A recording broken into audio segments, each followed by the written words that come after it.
are now tuned into the Misi Muse Unplugged, a pop-up podcast variety show helping consultants along their journey to greatness with your host, management consultant, author and blogger, Christie Lindor.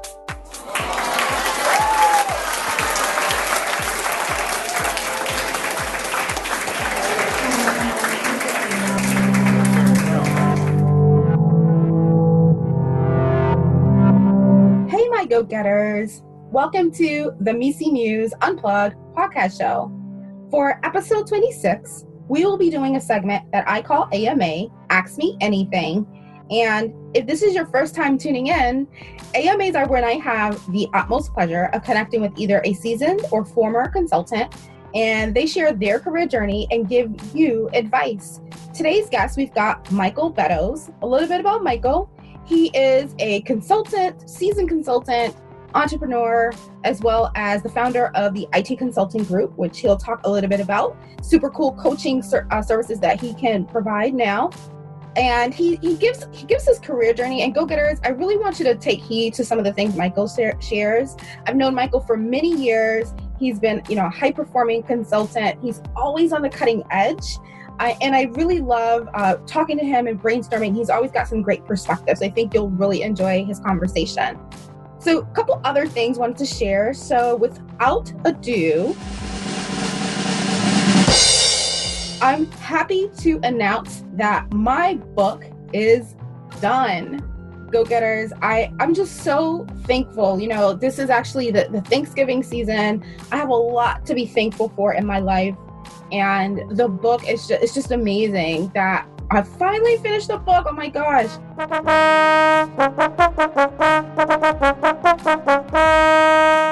A couple of things I want to share. So many of you you hear me talk about the book here and there. I haven't really talked about it as much on this show as of late. And so, I definitely am going to do an episode just talking more about the book, but it's been a 3-year journey to actually write the book. I didn't think it was going to take me that long. And I'll share some of the details in future, but I want you to mark your calendar. I am having a virtual book release party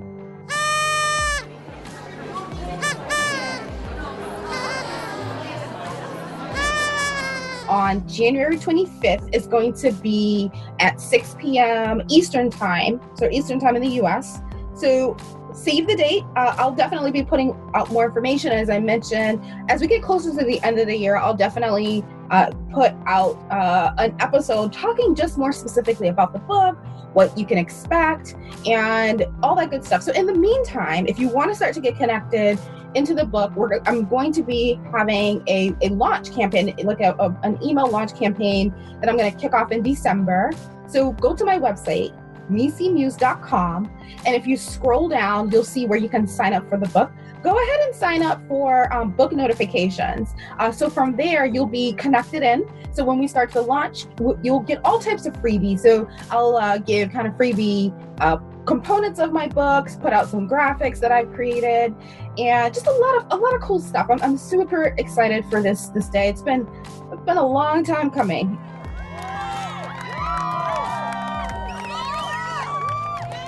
And the book, honestly, I mentioned that it took 3 years to write it, but the book journey really started 16 years ago. So I'll kind of leave you with that, and we'll pick that up in a future episode. One more thing I wanted to talk about before what my last announcement.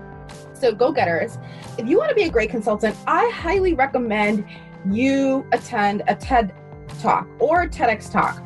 This past weekend, I had the utmost pleasure of attending the TEDx Beacon Street Talks here in Boston. And I actually was part of the team. I volunteered, got behind the scenes. I was able to connect with speakers. It was so fabulous. And so I actually, I want to do a segment. I want to kind of highlight some of my favorite talks. But I think I'm adding that to kind of my kind of mental map of a great consultant. I think great consultants should really consider, attending these TED Talks. The one I attended was completely free for someone to register, and the amazing kind of things that they talk about and the ideas that's shared. I think anyone that really want to be on the cutting edge of any particular industry, those are the places to be, go-getters, or even to do your own TED Talk. So we'll talk about that. I'm actually going to do an episode just talking about TED Talks in the future. I was so inspired. But I want to make sure before I have that discussion, I know the TEDx Speak and Street team, they're working really hard to really get the recordings up and running for the various different talks that took place this past weekend. So I want to be able to have some of those clips that I can share on this upcoming episode. So stay tuned for that. I'll keep you posted when we will launch kind of that TEDx talk episode. Stay tuned also for episode 27. We're actually going to do a quick wins with Jenny Ray LaRue. So a little bit about Jenny Ray. She's actually a former MBB consultant, and she's the managing director for the website managementconsulted.com. So if you are a consultant, if you're a seasoned consultant, you're probably very familiar with managementconsulted.com. It is the go-to site for management consultants. And this website has been part of my journey, especially when I talk about when I pivoted into management consulting. This was actually the first place I landed, and it was really, really helpful for me in my career. So I'm so super excited that we get a chance to sit down and connect with Jenny Ray and talk a little bit about her journey, but also about all the cool stuff that managementconsulted.com and the team are up to. So stay tuned for that coming up next week in episode 27. So with that, let's get started. So Michael, thank you again for taking time to join us on the Mises Muse Unplugged. How are you doing today? I'm doing great, Christie. Thanks for inviting me.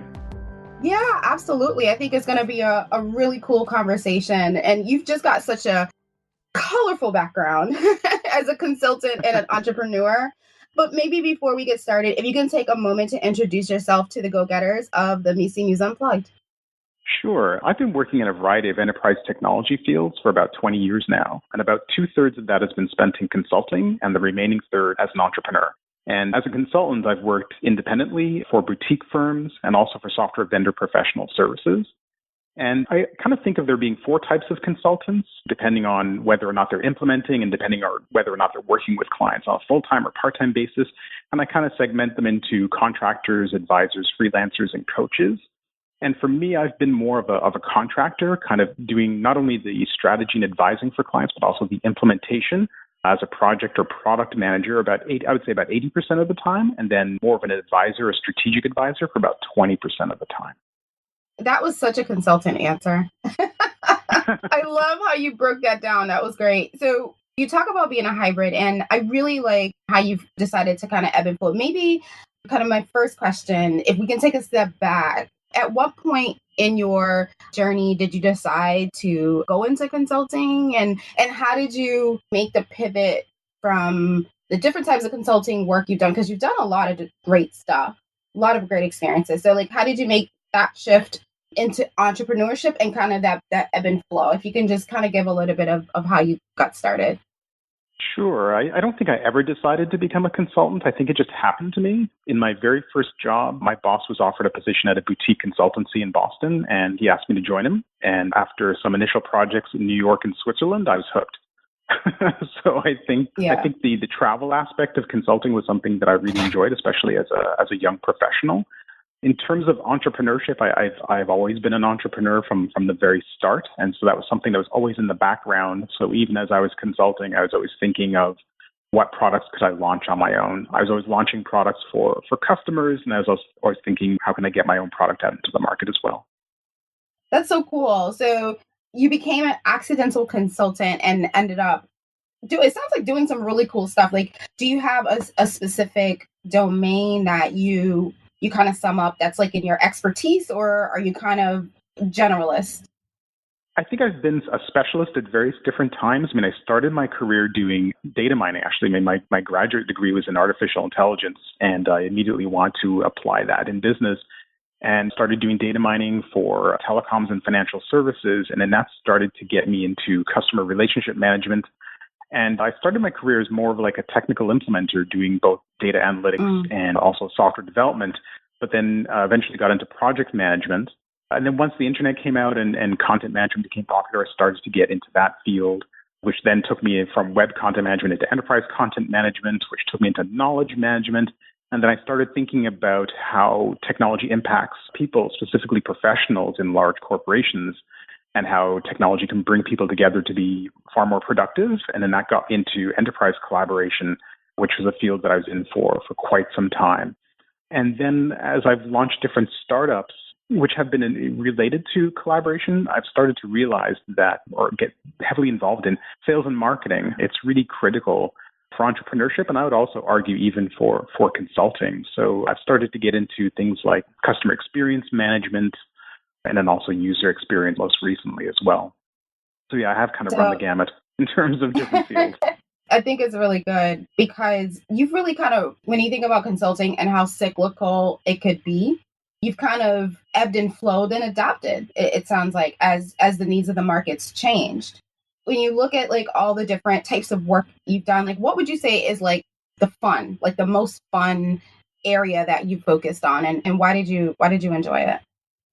I think the most fun is when you're doing work that surprises you. You know, when you're doing work and you deliver something that you never thought you were actually capable of producing. You know, when you're kind of looking, you're saying to yourself, you know, where did that come from? You know, how did I actually create that? I was just thinking of an example when I was consulting to one of Canada's largest law firms, and I was giving a presentation to the partners of the law firm, and everybody in that room had a lot more experience than I did, and was probably a lot smarter than I was. And yet they're all listening to what I had to say. And I'm standing up there giving this presentation, and I'm hearing the words coming out of my mouth, and I'm thinking, who's saying this? I don't know if you've ever had that experience before, where you're kind of slightly amazed by what you're saying, or that you're actually capable of doing that. And I think those are really fun moments when you're in this moment of flow, you know, and things are just naturally coming out of you that just work out really well. I couldn't agree more with that, because I think what's interesting is just kind of how you kind of ebbed and done different things. I have as well. And you're right. I think you get to a point that you can literally, as a consultant, you kind of get dropped into like unknown territory, and you're able to kind of ramp up, get up to speed, and be able to really articulate and have a pulse in an area that I think sometimes surprises ourselves as well. So I completely agree on that. It's really funny how people recommend that you come up with like a 5-year plan for your career. And I think that's absolutely impossible. At least in consulting it is. I mean, a 6-month plan maybe, but 5 years, you just never know where your career is going to take you. So you just have to kind of, to some extent, play it by ear. Share with us like a story of what was like a defining moment in your consulting career that really shaped your values. I think one moment was when I realized that it's really important to give the people that you're working with ownership of the solutions that you're delivering. I mean, often on projects I've worked with large numbers of stakeholders, but then one time one client suggested that I call them executive producers, which I thought was really clever because they ended up becoming co-creators of the solution and the best advocates that you could ever hope for on a project. So I think, you know, one turning point was realizing, you know, that I should not be afraid to give my clients more control. I think as an early consultant, you know, you have this feeling that you've got to jump in and have all the answers and have all the solutions. Whereas when you build those solutions with your client, it's a much better position to be in. Right. So true. So true. And you hit on a really key concept in my book. I actually have a whole chapter that just talks about taking your clients along for the journey. And it really highlights some of those points. It has to be a collaboration, because I always say the client knows their business best, and they have to be part of the solutioning. They have to be part of that journey in order for it to be realistic, to, you know, that it can be implemented. Yeah, and I think also clients need to learn to some degree how to do it themselves as well. Like I think you were talking earlier about what makes a great consultant, and I think good consultants deliver value, and great consultants teach their clients how to create value for themselves. And I think that's something that consultants need to keep in mind. Well said. Well said. I think I was going to ask you that question next. So that kind of worked out. So I guess I want to pivot again. And I know, Michael, you are in the process of a new venture, the Enterprising Group. So maybe if you can share with our go-getters a little bit about what Enterprising Group is and kind of where you are in that launch.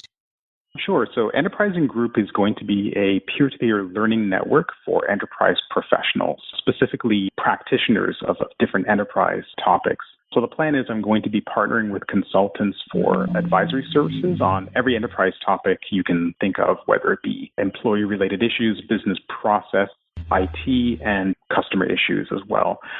So I'm launching the first site of this network this week, actually, and it's going to be called IT Consulting. It's going to be a site where I'm coaching professionals on how to become IT consultants.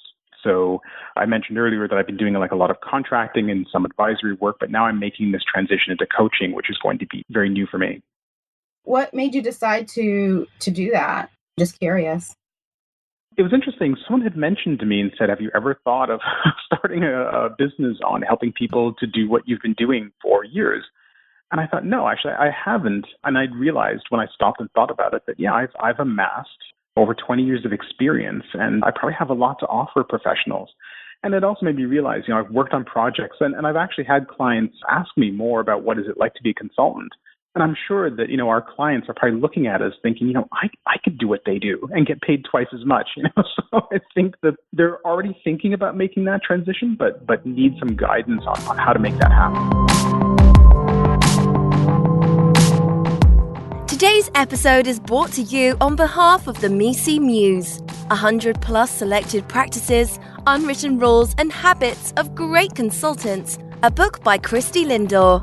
Written in the voice of a mentor, the Mici Muse provides insights on the unwritten rules of great consultants, a perfect read for new or aspiring consultants. Christie dives into her 15 plus years of consulting experience while sharing interviews and anecdotes from over 50 consulting partners and leaders that represents thought leadership from 80% of the top 10 consulting firms in the world. Pre-sale begins shortly. Sign up at www.micimuse.com.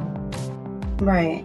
And I think you're spot on. Coaching is definitely an area that I think any great consultant or anyone striving to be great in their journey should really look at having as kind of another kind of support mechanism, for their career, whether a person is a freelance consultant, they work at a firm, they're new. I think people sometimes underestimate, at least it seemed in the past, maybe the trend is changing, but people tend to underestimate the value of coaching in a business environment. So I don't know if you remember back in the day, and I know I'm dating myself when I say that, but it felt like when you heard the word coaching, it was almost like it was a deficiency. It wasn't, oh, someone needs to be coached. It's like, oh, like they don't know what they're doing. And it's so not like that. When you think about like athletes, all athletes, I don't care how many medals or how many championships they've won, usually the first person that's by their side is an amazing coach. So why would that be any different in the business setting? Yeah, I think every admired person you could look at has probably had a coach behind them or several coaches working with them. And I think that time is something that money just can't buy. I think by having a coach, it can accelerate your career. I mean, you're working with someone that has already done it. So why? And I think there is this kind of mentality that people have, like they look at what you offer and they think, oh, I could do that myself. Well, of course you can. Nobody's saying that you can't do it yourself. It's just going to take you 6 months to a year. But why do that when you can work with someone who can get you going in like 1 or 2 months? Right. So it's all about time and convenience and really accelerating the process. Absolutely. So I love the enterprising group, and I can't wait to hear more about it when you launch. Well, thanks. Yeah, can't wait to make the launch. It's almost there, just putting the finishing touches on it. That's good stuff. I guess before we kind of pivot towards the end of the show, one last question. Now, you mentioned 20 plus years. You've got a storied background. Every time I know you, Michael, you're always like on the cutting edge. Like when I think about like crossing the chasm and I think about that theory, you're like in that, what is it? The early adopter innovator. Like you're always like ahead of the curve. Given that, like knowing what you know now, Michael, like what advice would you give your younger self? Wow. Okay. There's probably several things I could give to people starting a career early in consulting. I think one, I remember when I started consulting back in my 20s, one issue that I think comes up for young professionals that I just want to say is don't be intimidated by older professionals. Experience is very valuable for sure, but age doesn't always translate into knowledge or wisdom. And you're there to do a job. So just focus on doing it and don't let someone bully you because of an age difference. And I mean, I can give an example when I was working at a financial firm in New York. And we were talking about CRM, And I suggested that, maybe we should be monitoring channel performance. And someone there said, oh, no one measures channel performance anymore, and just dismissed the idea and just, moved on. And so, I kept my cool and didn't take it personally, and just kind of kept checking in with him, making sure his voice was heard, because it felt like there was some sort of friction there. And years later, of course, channel performance is really key, within an omni-channel environment. So sometimes older people can make judgments on younger people, and you can't let that affect you. You just have to kind of keep moving forward. Another piece of advice I can give is something that I mentioned earlier about having 5-year plans. I think, I like this quote which says, how can you achieve your 5-year plans in the next 6 months? And I think the purpose of that quote is to challenge your assumptions about what it's going to take to make that 5-year plan happen. And what if you had to compress it in 6 months? How would you make that happen? I think is really quite thought-provoking. And for consultants, I think that could better be applied than within the field of sales and marketing. So I think consultants don't see themselves as marketers or salespeople. I mean, if they want to be a salesperson, they would have become a salesperson, not a consultant. But we're really living in an increasingly competitive world, and those are skills that really need to be mastered. So I think that they should start thinking about them now. I mean, even if a consultant joins a large consulting firm, and they look and say, yeah, someday in 10 years, I want to make partner. Well, what do partners do? They do business development, which is, a nice way of saying sales. So I think they need to start thinking about, okay, how do I start doing that now in small steps so that by the time they move forward in their career, they can be ready to take on those new challenges. I also think, to go off on a different tangent, I think consultants should keep an eye on AI, on artificial intelligence. I really do think that machine learning is going to start eating into a number of tasks that have traditionally been the domain of consultants. For example, advising on detailed analysis or predictive modeling is going to be a task that's going to be increasingly taken on by machines. And so consultants have to think, well, how do they play in that new reality? With some of their work being overtaken, how are they going to add more value to that process in the future is something to be mindful of. Finally, and this is just a really small minor note, so as a young professional, I used to hate taking notes. And when I started on consulting engagements, I used to think that it was kind of beneath me. Like, why, shouldn't someone else be taking notes? Like, I've got these degrees and this and that, and I don't want to be taking notes. I'm here to solve problems, right? I'm here to deliver solutions, not take notes. But years later, 20 years later, and I take notes all the time. I take notes before meetings, during meetings, after meetings. I keep a daily journal of everything that I work on. And, I think that not only do you solve your own problems by taking notes, also when you send those notes to clients, you're making your clients feel like they're being heard. And it's really valuable. So don't feel bad about taking notes. It's actually one of the most valuable things you can do as a consultant. And see, Michael Beddows, this is exactly why you probably need to head up Michael for some coaching services. He just dropped some really good key nuggets. I couldn't have said that any better. So thank you, Michael. Those insights were extremely helpful. You talked about AI, and I know you mentioned, you have a degree in that. I may want to do an episode just on AI because I feel like there's just so much noise in the system. And I think there's like a lot of like urban legends running around and so I think depending on kind of the type of perspective you have, some people see it as doomsday, others see it as like the next coming of a gold rush. So I would love to have you back on the show, Michael, just to talk about AI. I think I am going to put that on a docket to cover that, just given your background. Sure. Would love to do a deep dive on AI. And AI from the perspective, especially for any newbie or aspiring consultants, what are some of the things they need to do now to begin to prepare for that? Because with AI and just the advent of the way the landscape is changing over the next 5 to 10 years, people kind of need to start ramping up on skills that I think are still being identified. Like, I think we're still trying to figure out what the workforce of the future looks like.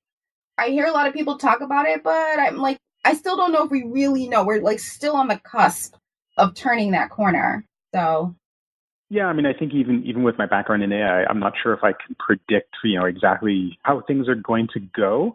There's just been so much change lately just because of the increase in computing power. I mean, I think that I loved AI back in the 90s when I got started in it, but we never had the computing power that we have today. So it was never as easy to get things going as it is right now. But yeah, it's a really interesting field. And it's very interesting to see how things are going to develop.